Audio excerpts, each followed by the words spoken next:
Hello, clever people, and welcome to my review for Ralph Breaks the Internet. So Ralph Breaks the Internet is the sequel to the movie Wreck-It Ralph that came out in 2012. Wow, that's a while ago.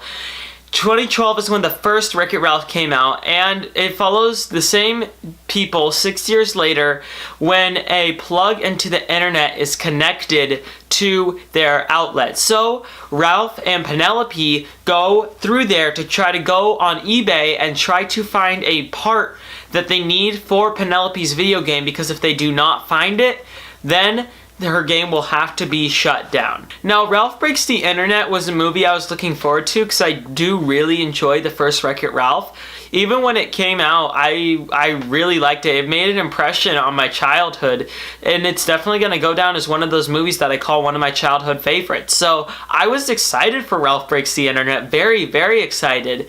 And I was kind of let down. I don't think that this is a bad movie at all. I think it's good. I just don't think it's amazing. I was kind of disappointed, and honestly, it kind of feels like they made this movie not with as much care and attention as they should have. The goods are still there from the first one. The parts that made it entertaining, they're still there.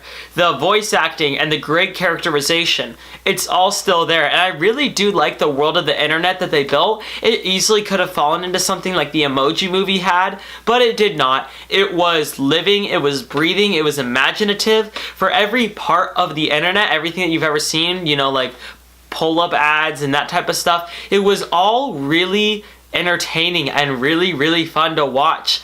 But I still am a bit wary just about how a few of the things in the movie went down, particularly involving Ralph and his involvement with the internet. It was a bit too far for my imagination to stretch, because this is supposed to take place in a quasi-semi-real universe, but he was releasing YouTube videos from within the internet without any known source, and he was betting on eBay without any known source. It was all very, very confusing, and there are some plot holes that have emerged from that, and just a few more plot holes in the movie, which is part of the reason why I think it wasn't taken as well of care as it should have been. Because making a movie like this takes years and hours of animation, and in order to do that, you need to have a creative story to back it up. And this one, it had a semi-creative story, but there are still a lot of plot holes and a lot of issues I had with the plot personally that are very, very apparent. And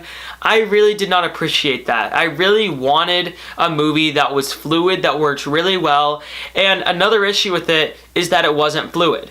It was kind of broken and structured weird, and it was a little bit odd to watch for a while. It took me about an hour to finally sit down and say, okay, this is the movie I paid for, this is the movie I'm getting. But up until that point, I mean, for the first 10 minutes, it was pretty solid, and then after that, it got kind of mixed and matched, and it was trying to do too many different things. Still, I'm being too harsh, because this movie was a ton of fun.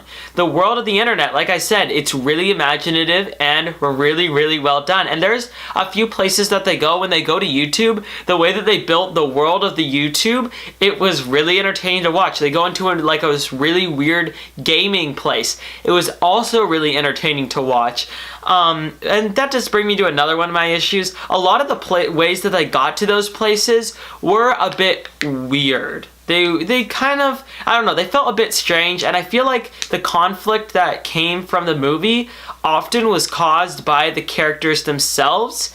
And usually when you have a movie where the conflict of the characters is the only conflict in the movie, you usually make it so that it has some sort of message about how making mistakes is okay, usually in kids' movies. And that wasn't this movie's message at all. And I feel like too often it was just the situations of the characters making the situations worse for themselves, and a lot of coincidence that just made the movie a bit more script-wise annoying. Again, I'm getting too over-precise with this movie. There are issues in here, but in the end of the day, it is still an entertaining, well-animated kids movie. There's one particular design involving a lot of Ralphs that looks really, really cool, and I've never really seen anything in an animated movie like it before, but they still do a lot of funny things in the movie too. There's a lot of enjoyable, funny moments. It hits on all the beats it should.